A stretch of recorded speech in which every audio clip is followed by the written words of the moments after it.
So today, we are announcing a new set of features coming soon around dating.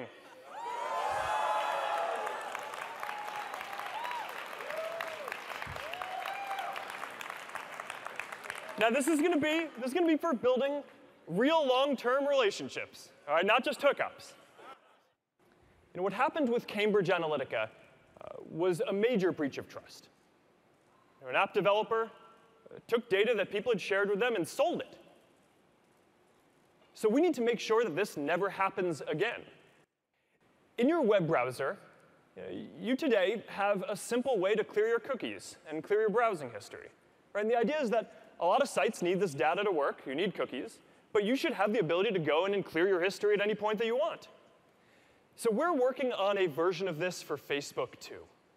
It's a simple control where you can clear your browsing history, what you've clicked on, the websites you visited, and so on. And we're going to call it Clear History.